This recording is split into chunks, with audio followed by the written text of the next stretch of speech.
En famille, l'instant coaching sur Chaîne Inter. Pas de doute, il faut faire preuve de beaucoup de volonté pour trouver dans la masse la carotte, la pomme ou le poireau issu d'une agriculture 100% bio. Si le Maroc bénéficie d'un secteur agricole dynamique, le pays est bel et bien à la traîne sur le terrain de l'agriculture biologique. Mais aujourd'hui, on ne parle pas seulement de l'agriculture, on parle de bio au Maroc avec notre invité Slim Rbej, professionnel de bio, entrepreneur, homme, chef d'entreprise à Casablanca. Bonjour Slim. Bonjour. Bienvenue. Merci. Alors, on a choisi de parler de bio aujourd'hui. Alors déjà, on va le définir, on va expliquer aux auditeurs de Chaîne Inter qu'est-ce qu'on veut dire par le bio. Deux perspectives sont intéressantes. La première, c'est la perspective du consommateur, le client, on va dire. Pour le consommateur, bio veut dire un produit qui a été certifié sans pesticides, sans OGM, et donc il n'a pas toute la toxicité des produits chimiques à l'intérieur, ce qui lui est garanti par un logo ou par une attestation qu'il peut demander au magasin, au point de vente. Pour l'opérateur, bio est quelque chose de très complexe, et ça, il faudrait que les auditeurs le sachent. Très complexe, pourquoi ? Parce que l'opérateur, pour avoir cette certification et ce logo, doit respecter un cahier des charges qui est difficile, qui est long et qui est très restrictif pour lui. Ça veut dire pas de produits chimiques, j'en ai parlé, mais un certain nombre de techniques, un certain nombre de manières de faire, de processus qui font que ce cahier des charges est garanti en bout de course. Et comment cela se peut-il ? C'est certifié et attesté par un auditeur qui vient vérifier la validité du cahier des charges, qui vient reconnaître que le terrain ou que le produit ou que le processus peut être certifié, et il vient faire des contrôles dits inopinés pour vérifier que tout cela est bien fait. Donc voilà, le bio est un processus complexe qu'il ne faut pas confondre. Et au Maroc, on a l'art et la manière de faire de la confusion un peu partout, avec le beldi, avec le produit du terroir. Alors, quelle est la différence ? Parce que c'est vrai, aujourd'hui, on entend parler de beldi. Oui, moi, je consomme beldi. Alors, pour le citoyen, consommer beldi, c'est consommer bio. Alors, soyons à l'aise. Le beldi peut être bio. Un produit beldi, c'est un produit... Alors, il y a l'appellation beldi, ça veut dire ancien, mais il y a la définition réelle du beldi qui veut dire beldi dans une région qui est localisée. Le poulet beldi, c'est une appellation. Ce sont des poulets qui correspondent à une typologie, le poulet beldi. Mais le poulet beldi veut dire donc ancien dans une localisation, mais il peut être certifié bio, en respectant le cahier des charges dont j'ai parlé tout à l'heure. Alors, vous ne nous avez pas expliqué, Slim Rbej, qu'est-ce qu'on veut dire par bio ? Oui, sans pesticides, apparemment, c'est long. Ça prend beaucoup d'années. Alors expliquez-nous, pour qu'on comprenne. Exemple, l'agriculture bio. Vous avez un terrain et vous voulez, par exemple, le certifier bio.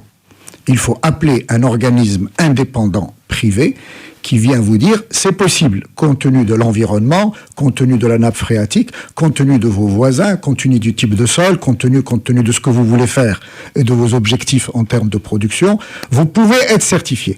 Maintenant, pour pouvoir être réellement certifié, il faut suivre un certain nombre de processus. Par exemple, vous ne pouvez pas être converti du conventionnel au bio comme ça, instantanément.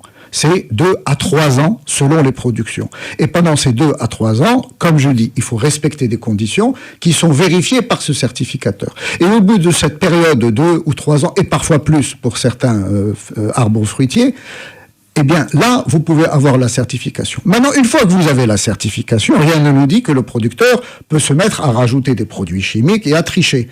Eh bien, c'est pas possible parce que chaque année, il faut renouveler la certification. Et en fait, la certification, c'est une garantie que l'on donne au consommateur que ce qui est consommé par lui, puisqu'il a acheté bio, puisqu'il veut consommer bio, eh bien, ça respecte ce cahier des charges. Et ce cahier des charges, encore une fois, je veux dire qu'il est très restrictif. Moi, on parle pas théorie, je connais des producteurs bio qui nous disent, mais c'est très compliqué. C'est exigeant financièrement. Sur le terrain, c'est très très compliqué parce qu'il faut combattre un certain nombre de parasites. Parce que l'agriculteur, quand il met des pesticides, il ne le met pas par plaisir. Il considère qu'il est obligé d'attaquer son sol, de protéger son sol parce qu'il est attaqué, de protéger la végétation parce qu'elle est attaquée, etc., etc. Mais nous, ce qu'on dit, c'est que le bio permet par des processus de ne pas avoir ces produits chimiques tout en protégeant le sol et la végétation. Alors, puisque vous parlez des pesticides, Slim Rebej, quels sont les dangers des pesticides ?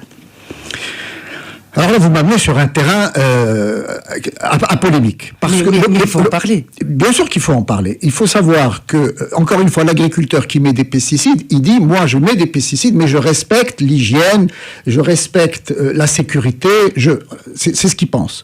Eh bien, tous les tenants de l'agriculture biologique vous disent, mais les pesticides sont toxiques, qu'on respecte une forme d'hygiène, qu'on se protège et qu'on régule ce que l'on met comme volume et comme type de pesticides. Dans tous les cas, il y a des pesticides. Et aujourd'hui, beaucoup de chercheurs, beaucoup d'instituts de recherche, beaucoup de laboratoires, beaucoup de médecins, beaucoup de cancérologues disent et démontrent que les pesticides sont toxiques pour l'être humain et toxiques pour l'animal.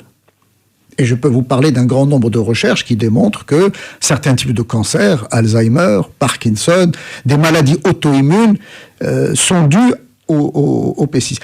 Maintenant, la démonstration par A plus B de cause à effet est compliquée parce que c'est pas je mange et je tombe malade. Sauf si vous avalez des pesticides en direct, ce qui est arrivé notamment avec des enfants dans un certain nombre de terrains et d'écoles où il y a eu épandage de pesticides et tout de suite après, il y a des enfants qui sont morts ou qui sont tombés évanouis.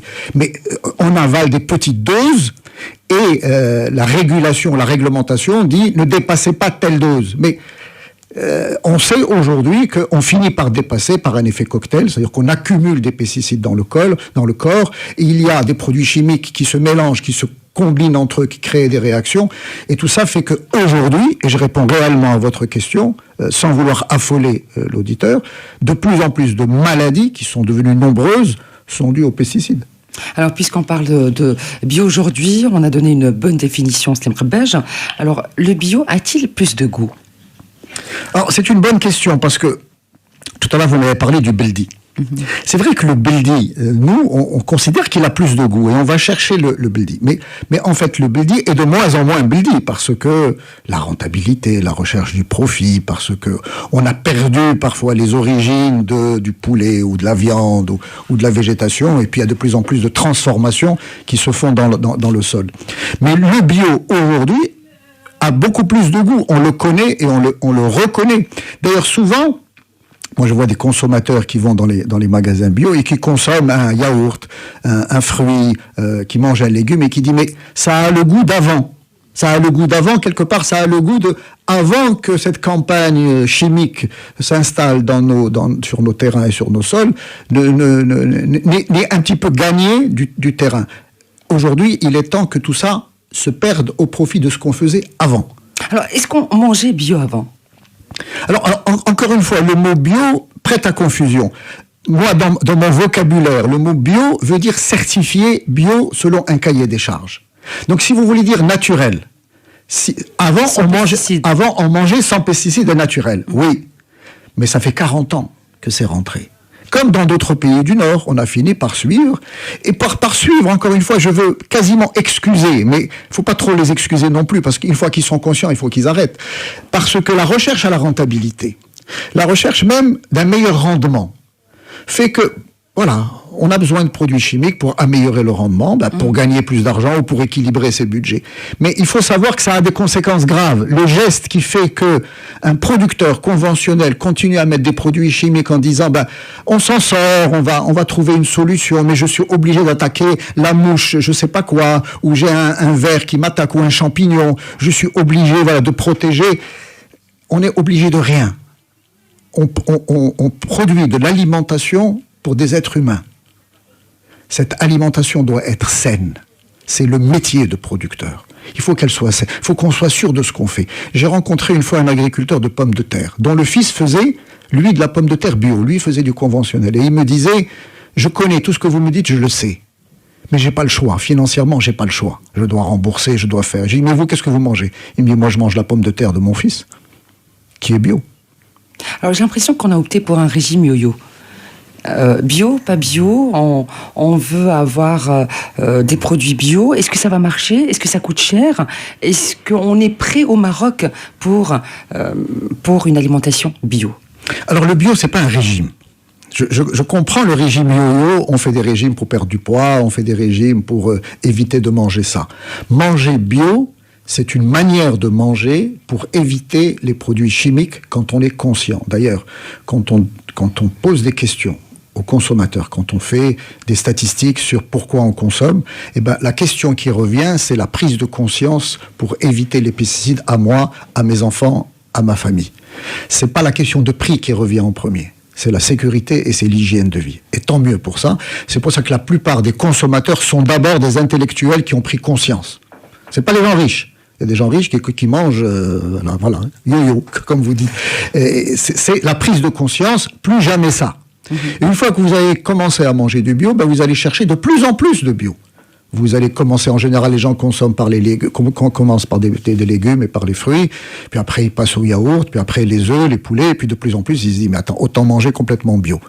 Donc, c'est pour ça que je vous dis, c'est pas une mode, c'est l'ère du temps, et on va y aller de plus en plus. Et je vous ai parlé de la santé, on n'a pas parlé de quelque chose, c'est la protection de l'environnement. Les méthodes conventionnelles de production agricole tuent l'environnement. Alors, vous me tendez la perche, Slim Krempej. Le bio est-il forcément écolo ?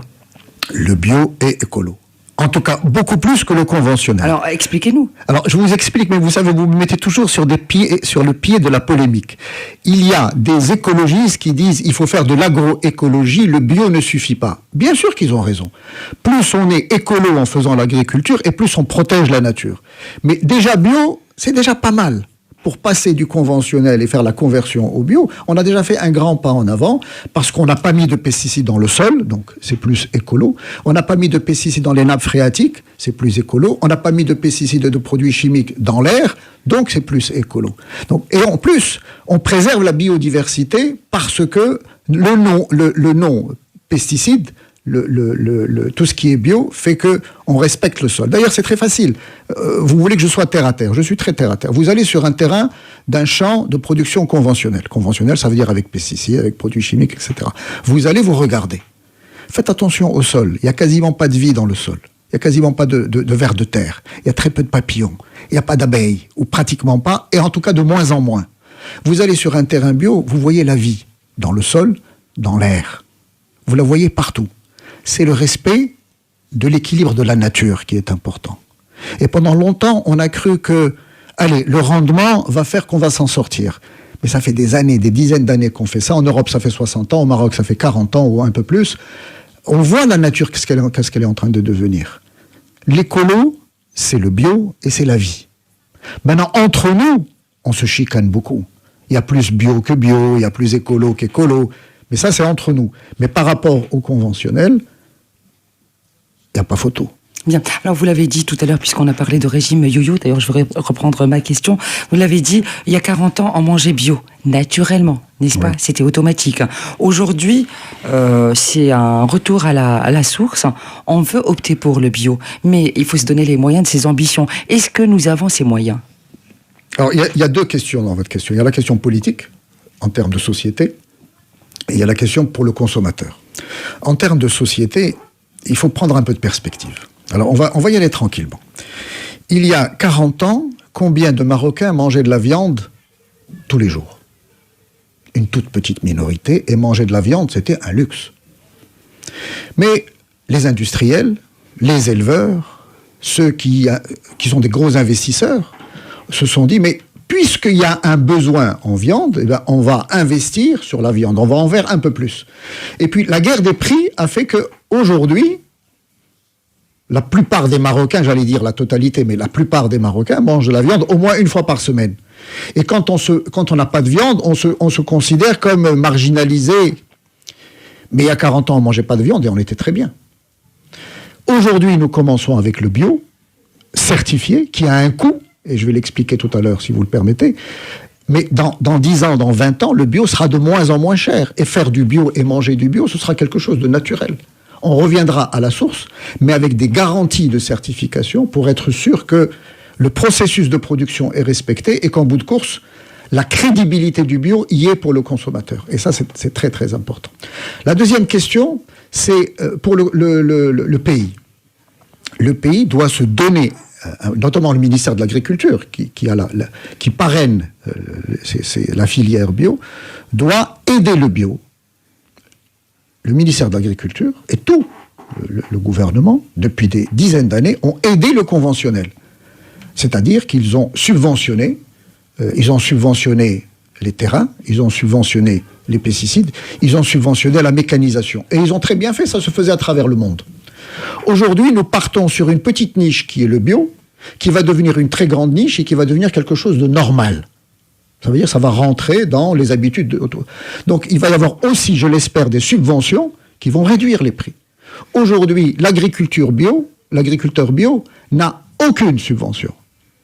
Donc il est militant, il est passionné, il fait ça quasiment de manière bénévole parce qu'il y croit profondément et il croit à ce que le consommateur mange des bonnes choses. Et là, je vous invite une fois à venir inviter un producteur bio. Vous voyez, il parle avec son cœur. Il vous dit, moi, je ne veux pas donner à quelqu'un quelque chose que je considère moi comme étant un poison. Bon, c'est bien le militantisme, mais à un moment donné, il faut accompagner ça pour que ce soit rentable. Et à ce moment-là, les prix vont baisser pour le consommateur, mais également pour l'export. Quand nous allons essayer d'exporter dans les grands salons du bio ou ailleurs nos produits bio, nous sommes en concurrence avec des gens qui sont subventionnés, alors que nous ne sommes pas subventionnés. Alors, est-ce que le citoyen marocain est mûr et prêt pour une consommation bio? Alors, le citoyen marocain, c'est une expression péjorative. Parce qu'il y a citoyen et citoyen. Il y a encore une fois la personne... Alors, on va dire le Marocain. Oui, mais le Marocain aussi. Le Marocain, il y a des Marocains. Il y a le Marocain de la ville, il y a le Marocain de la campagne, il y a le Marocain au sein de la ville qui vit dans les quartiers aisés, qui a des pouvoirs d'achat, etc., etc. Aujourd'hui, il y a des points de vente bio, et je peux vous dire que la croissance de la vente en bio pour les consommateurs augmente entre 20 à 30%. Ce qui est énorme. Qu'est-ce qui croit au Maroc à ces taux-là? Il n'y a pratiquement aucun domaine économique. 20 à 30% de croissance. Ça veut dire que les Marocains sont de plus en plus consommateurs du bio et s'y intéressent. Maintenant, aux professionnels et au gouvernement de faire en sorte qu'il y ait de plus en plus de Marocains et que le prix ne soit pas un facteur de sélection. Alors, qu'est-ce qu'on doit faire? Qu'est-ce que vous proposez? Il y a plusieurs choses. Il y a l'accompagnement de la production bio par des subventions. Comme l'agriculture a été subventionnée depuis des dizaines d'années, l'agriculture bio, la transformation bio doit être subventionnée. Ensuite, le consommateur, parce que tout revient au consommateur, nous sommes dans un pays libéral. Plus le consommateur va consommer bio, plus l'offre et la demande va devoir suivre pour rester équilibrés, et plus les prix vont baisser. Mais je veux revenir sur un point fondamental. Il ne faut pas que le prix soit le seul critère pour le consommateur. Parce que si le prix est le seul critère, qu'est-ce que va faire le producteur? Qu'est-ce que va faire l'opérateur? Il va chercher uniquement à baisser les prix pour gagner la guerre des prix. Et qu'est-ce qu'il a fait jusqu'à présent? C'est ce qu'il a fait. Il a baissé les prix en faisant quoi? Par exemple, la poule, au lieu de la tuer au bout de 60 jours, il la tue le plus vite possible. Et il la gonfle avec des hormones, avec des antibiotiques et parfois même avec des produits interdits. Il la gonfle. Et il la tue très vite, pour le profit. Finalement, on finit par manger une poule qui est complètement toxique, à court terme ou à moyen terme pour ce que nous consommons. Donc attention à ce facteur de prix. Et puis moi je dis, le producteur qui produit, il mérite un prix pour son produit. Il ne faut pas baisser trop. Sinon, lui aussi, vous allez le coincer. Il va sortir de sa campagne pour laisser le producteur ou l'agriculteur industriel, qui lui va mécaniser, il va mettre des produits chimiques, où le seul profit sera son critère. Donc, ne tombons pas dans la contradiction de le prix. Le prix est une fausse question. Deuxième chose, qui est aussi essentielle, c'est que vous pouvez toujours manger moins cher. Au Maroc, vous pouvez manger à 30 dirhams, hein, allez-y, il y a des tagines à 30 dirhams. Mais vous et moi, quand nous avons essayé ça, nous sommes tombés malades le lendemain avec des intoxications alimentaires. Donc attention à ça. Le prix ne peut pas être un seul critère. Et quand on ne voit que le prix, souvent on tombe malade. Et les médicaments, eux, qu'est-ce qu'ils font? Ils sont chers. Donc bien manger, on le sait depuis la nuit des temps. C'est aussi une prévention. L'hygiène de vie est la meilleure prévention. Restez avec nous, Slim Khabbaj. C'est vraiment un plaisir de vous avoir parmi nous. On parle de bio aujourd'hui sur Chaîne Inter dans votre émission En Famille. On va se permettre une petite pause et on revient juste après. À tout de suite.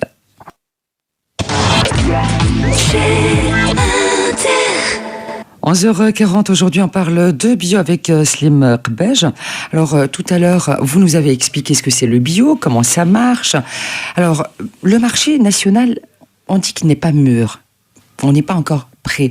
Alors pourquoi ne pas faire du bio pour l'export ? Quand on dit on, il y a des questions en coaching, c'est qui on ? C'est de l'indéfini. C'est de l'indéfini. Alors, mais c'est à vous de nous expliquer ce que c'est.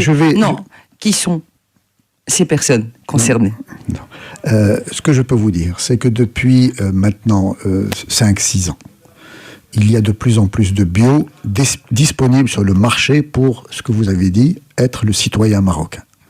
Il y a des points de vente qui se sont lancés, il y a des producteurs qui sont là, qui avancent, qui travaillent, il y a un certain nombre d'opérateurs qui fonctionnent sur le marché national et sur l'export. Les opérateurs font les deux. Et ils n'ont pas attendu qui que ce soit pour essayer ça. Depuis 30 ans aujourd'hui, il y a des productions bio qui se font vers l'export que peut-être ni vous ni moi ne connaissons. Il y a des gens qui ont des produits, ils les vendent direct à l'export, quasiment sans intervention de qui que ce soit, sans demande de qui que ce soit, et ils sont très contents comme ça. Moi je connais, par le pur des hasards, quelqu'un pas loin de Rabat d'ailleurs, qui vend des haricots verts à l'export depuis plus de 35 ans. Et le jour où il est venu dans un magasin bio, il est tombé sur une boîte en verre dans laquelle il y avait des haricots coupés, conditionnés. Il a regardé la boîte, il a dit ça, ce sont mes haricots. Alors on a plaisanté en disant, vous reconnaissez les haricots à leur figure. Et on a tourné la bouteille, et il y avait marqué Made in Morocco. Il m'a dit, ce sont mes haricots. L'histoire, elle n'est pas que belle, parce que ces haricots, ils partaient du Maroc, ils allaient chez un transformateur en France, qui les coupait, qui les nettoyait, et qui les mettait en bouteille, et qui les vendait 10 fois, 15 fois plus cher. Donc il y a un manque à gagner pour la production marocaine quand on vend du brut, du vrac, à l'export. Alors j'ai parlé des haricots, mais on vend des fraises, on vend des jus d'orange, on vend des pommes, des plantes aromatiques et médicinales, on vend des tonnes et des tonnes et des tonnes de pommes, parce que le Maroc est un pays excessivement riche, grâce à sa diversité écologique, sur les produits aromatiques et les produits médicinaux, ce qu'on appelle les PAM, les plantes aromatiques et médicinales. Et j'en passe, et il y en a beaucoup comme ça. Donc nous produisons, nous exportons, certainement pas suffisamment, puisque nous sommes, comme vous avez dit au début, un petit peu en retard. On a mis du temps, en tant que collectivité, en tant que pays, à rentrer dans cette dynamique. Et là, nous sommes en train d'y rentrer. Mais une fois que vous exportez, ça, c'est un modèle économique. Vous êtes obligé, pour des raisons de survie économique et d'équilibre, de développer le marché national. Et c'est ce que nous faisons. Il y en a qui sont plus portés sur le marché national, il y en a qui sont plus portés sur l'export, et nous faisons en sorte que tout ça, cette collectivité travaille ensemble pour et le marché national et l'export. La raison étant celle-là, non seulement nous voulons vendre des fruits, des légumes, des produits, on va dire, à l'état quasiment brut, mais nous voulons vendre des produits transformés, parce que la valeur ajoutée par la transformation, c'est beaucoup de gains quand on le fait, mais c'est beaucoup de pertes quand on l'importe. Ça veut dire qu'il y a encore un long chemin pour nous, pour développer ces produits et faire que le Maroc soit réellement connu comme une destination bio. Et c'est ça, c'est notre vœu, c'est notre rêve. C'est que le Maroc, dans le monde, soit connu pour une destination bio. Alors, la politique du gouvernement marocain, notamment du ministère de l'Agriculture, à travers la politique Maroc Vert, le programme Maroc Vert, qui est absolument extraordinaire, développe énormément les produits du terroir. Alors il y a tout un ensemble de programmes, de labels qui sont en train de sortir et c'est excellent. Nous sommes en train de dire, ah non, juste un peu plus loin pour gagner du temps et prendre des raccourcis, c'est-à-dire faisons des produits du terroir, mais bio. Est-ce que c'est compliqué ? C'est compliqué et c'est cher. C'est-à-dire que s'il n'y a pas la subvention aux producteurs, s'il n'y a pas l'aide aux producteurs, ça lui revient très cher. Alors, bien évidemment, le produit en bout de course à l'aval est vendu un peu plus cher, donc il finit à un moment donné par équilibrer. Mais au moment de la conversion, c'est beaucoup d'argent. Pendant 2 à 3 ans, j'en ai parlé tout à l'heure, il faut attendre que le certificateur accepte de mettre un logo. Pendant 2 à 3 ans, il n'a pas de logo bio. Pendant 2 à 3 ans, il fait du bio, il paye le certificateur, il doit utiliser des semences, des graines, pour l'élevage, Il faut faire très attention également à la source de l'animal, celui qui permet de, etc., de faire le cheptel, par exemple. Eh bien, tout ça a un coût. Donc, il y a un effort énorme à faire du producteur. Et puis, il y a une connaissance. Je ne peux pas ne pas parler de la connaissance. Le bio nécessite une formation. Tout à l'heure, on parlait, il y a 40 ans, on faisait du naturel. Mais depuis, l'agriculteur ne sait plus faire du naturel. C'est tellement facile. Vous prenez un bidon de pesticides, vous avez une attaque d'un parasite quelconque, d'un champignon, vous versez, c'est facile. Mais quand vous devez le faire naturellement, avec des produits naturels qui sont acceptés par le cahier des charges, c'est beaucoup plus complexe et ça a un coût. C'est pour ça que je vous dis, il y a une politique intégrée à mener par les opérateurs et les producteurs et par le gouvernement pour faire que dans ce Maroc vert, il y ait un Maroc vert bio pour gagner du temps et faire en sorte que notre population ait ce qu'elle mérite en produits sains et à l'export. Alors, vous avez lancé le bio il y a quelques années. Vous êtes un précurseur, Slim Khabbaj. Est-ce qu'on peut dire que vous êtes presque autonome ? Comment vous dire ? Je suis en train de bégayer, mais personne n'est autonome. Dans un système comme le nôtre, qui est d'abord mondialisé et ensuite dans un pays où tout est interaction, personne n'est autonome. Mais vous voulez dire peut-être équilibré financièrement, c'est peut-être ça que vous voulez dire. Est-ce que vous avez tous les produits ? Est-ce que vous avez tous les produits ? Ah non. Donc vous importez ? Il y a des choses que nous importons. Nous avons commencé à importer quasiment 100%. Aujourd'hui, nous sommes en train de baisser et nous poussons pour baisser. C'est-à-dire que quand il y a quelqu'un qui nous amène un produit marocain certifié de qualité, on est heureux. Alors, qu'est-ce que vous proposez aux consommateurs marocains ? Alors, tout ce qu'il y a dans un supermarché existe dans un supermarché bio. Alors, vous m'avez tendu la perche, je me permets de la prendre, à mes risques et périls. On a lancé, avec une petite équipe, la Vie Claire. La Vie Claire, aujourd'hui, c'est 3000 produits. Sur les 3000 produits, il y a peut-être 5 à 10% de produits marocains. Mais le frais, nous refusons de l'importer. Nous faisons tout pour ne pas importer le frais. Parce que, on a des produits de qualité, nos légumes, nos fruits sont excellents, nous poussons et nous aidons les producteurs à venir amener nos produits chez nous et nous les vendons. Mais il y a beaucoup de choses qui n'existent pas. Vous allez dans certains magasins, ils ont 2 ou 3 farines différentes. Mais dans un magasin bio, vous avez 20 farines différentes. En termes d'huile, nous connaissons l'huile d'olive, l'huile d'argan. Mais nous avons 40 huiles différentes. Il y a toutes sortes de choses qui existent. Mais la question que vous me posez, vous pouvez poser la même question à un opérateur, distributeur en France, en Allemagne, aux États-Unis. Aujourd'hui, le marché, il est mondial. Il y a des produits que nous ne faisons pas. Le quinoa, que le consommateur marocain commence à connaître, eh bien, il y a un début de tentative de quinoa marocain, mais le quinoa, d'abord, il est dans les Andes. Il est en Amérique latine. C'est de là où on l'a amené et il est consommé là-bas depuis la nuit des temps. Heureusement pour eux. Maintenant, l'argan, il n'y a pratiquement que nous qui produisons de l'argan. Tant mieux pour nous. Maintenant, il faut bien le marketer, bien communiquer dessus pour le vendre un peu partout et gagner en valeur ajoutée. Parce que l'huile d'argan brute, c'est bien. Mais quand c'est en cosmétique et c'est vendu 20 fois, 100 fois plus cher, c'est encore mieux.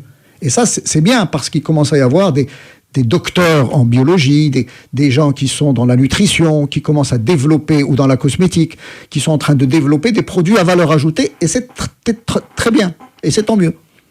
Alors, le bio aujourd'hui sur les ondes de Chant Inter avec notre invité Slim Khabbaj. Alors, est-ce qu'on peut dire qu'on est fiers de nous ? Que nous sommes fiers de nous, alors qu'on s'est lancé dans le bio il y a quelques années, surtout qu'on se prépare pour la COP 22 Marrakech. Alors, je pense qu'on peut être fier de nous en matière d'énergie renouvelable. Nous avons des projets qui sont à la pointe de la technologie et nous sommes parmi les plus gros, et nous allons devenir parmi les plus gros producteurs d'énergie solaire. En bio, ça n'est pas le cas. En bio, nous sommes en retard. Il y a eu des avancées grâce à un certain nombre d'opérateurs.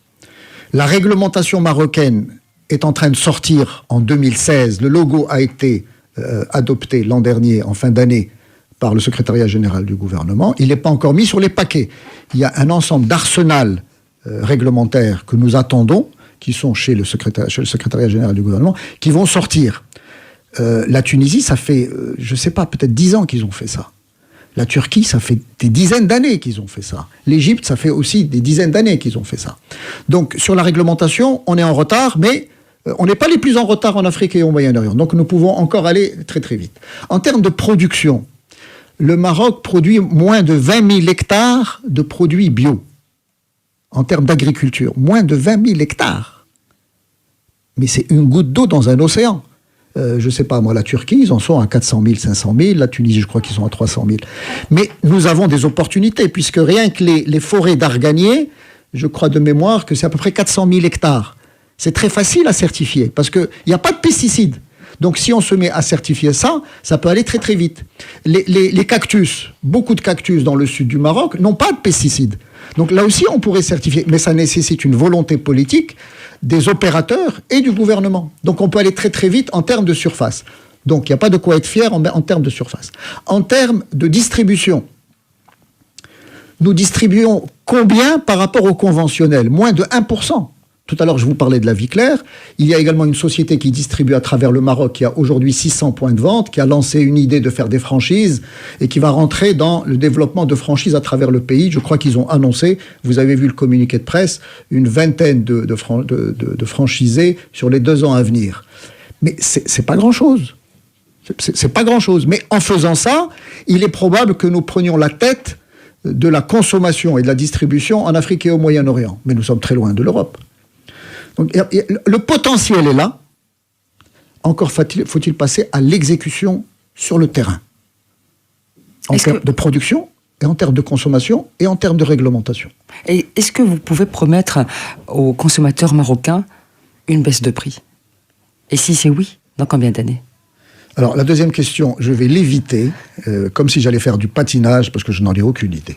La baisse de prix, elle est inéluctable. Plus la production marocaine va augmenter, plus les produits vont baisser. Parce que le produit importé dont on parle, il faut payer le transport, il faut payer les taxes douanières, il faut payer les TVA, etc. etc. Ça calcule très très vite. Maintenant, ce que fait le distributeur, parce que le distributeur, il est loin d'être bête. Le distributeur veut vendre plus. C'est son objectif. Donc il va chercher à baisser les prix. Mais comme il est passionné par le bio, il ne va pas tricher dessus. Il ne va pas changer un produit par un produit de moins bonne qualité parce qu'il va vendre plus cher. Non, il va peut-être changer de fournisseur. Il va peut-être changer de transitaire. Il va peut-être améliorer le circuit. Il va essayer de réduire ses frais pour que le prix... Et puis de temps en temps, il fera des remises, il fera des soldes pour dire, il y a des produits, on pense qu'ils vous sont absolument nécessaires, on va baisser le prix pour que vous les consommiez. Mais un distributeur, c'est quelqu'un qui doit équilibrer son budget. C'est pas un militant associatif. Il doit équilibrer, il a investi, alors Berer, grâce à Dieu, on va dire, il équilibre. On ne dit pas qu'il va gagner de l'argent, hein, qu'il équilibre. Et je peux dire aux gens qui nous écoutent, un équilibre dans le domaine dans lequel nous sommes, c'est 10 ans. Je ne parle pas de retour sur investissement, c'est 7 ans à 10 ans, ce qui est énorme. Alors que nous sommes au Maroc beaucoup des commerçants, on aime bien construire et vendre. Et bien dans ce domaine-là, les temps sont longs. Donc il faut avoir cette passion, et il faut y croire pour réellement, il faut avoir la foi pour le faire, parce que parfois c'est très très dur. Donc baisser les prix, je vous réponds, inéluctablement les prix vont baisser parce que le distributeur, sa définition de son business, c'est qu'il doit baisser les prix pour vendre plus. Mais deuxièmement, l'offre et la demande. Plus il y aura de consommateurs, plus lui va dire, je vais acheter de gros volumes, donc je vais acheter moins cher. Du producteur, de l'import, etc. Donc inéluctablement, ce sera ça. Quel est votre message à tous ceux qui nous écoutent ce matin sur Chaîne Inter concernant le bio ? Moi, je pense que le bio est inéluctable, à court terme, à moyen terme, à long terme. Ceux qui étaient résistants il y a 3-4 ans sont en train d'y venir. Il y a plusieurs raisons. La raison, c'est qu'il y en a qui sont convaincus que, par définition, un produit chimique ne peut pas être bon dans le corps. Il y en a qui entendent les scandales alimentaires, il y en a qui entendent les maladies, il y en a qui disent, simplement, je veux manger sain, le bio pour moi, principe de précaution, il vaut mieux manger ça. Donc on y va. Moi, j'invite les gens qui sont encore dans le doute ou dans la résistance de se renseigner, de s'informer, d'aller poser des questions. Vous êtes un professionnel, vous pouvez déjà répondre à cette question. Comment peut-on les inviter ? Alors, on les invite de différentes manières. On fait des ateliers, on fait des formations, on fait des visites sur les exploitants dans les exploitations des producteurs pour qu'ils viennent voir. Nous, on adore inviter nos producteurs marocains dans les magasins pour qu'ils viennent parler, répondre aux questions. Et nous avons fait depuis quelque temps des visites sur les exploitations pour qu'ils voient comment c'est fait. Eh ben, on mange une pomme bio ou on mange un légume bio. Il ne faut pas croire que ça tombe du ciel. C'est un produit qui est sur la terre et qu'il faut protéger avec des manières naturelles, en respectant un cahier des charges. Il y a des contrôles. Voilà. Et du coup, la personne, elle sait ce qu'elle mange. Moi, si j'ai un message, parce que je sais que vous aimez bien les messages succincts, prise de conscience. Prenons conscience de notre hygiène de vie, ce que nous mangeons. C'est ce que nous sommes et c'est ce que nous allons devenir. C'est hyper important. Merci Slim. Merci d'avoir répondu à notre invitation. Slim Qbej, professionnel du bio, entrepreneur et dirigeant associatif. Voilà, c'est fini pour votre émission en famille. Je remercie l'équipe qui m'a accompagné tout au long de cette émission. Samad Ghazabri à la réalisation et Mounir à la technique. Je vous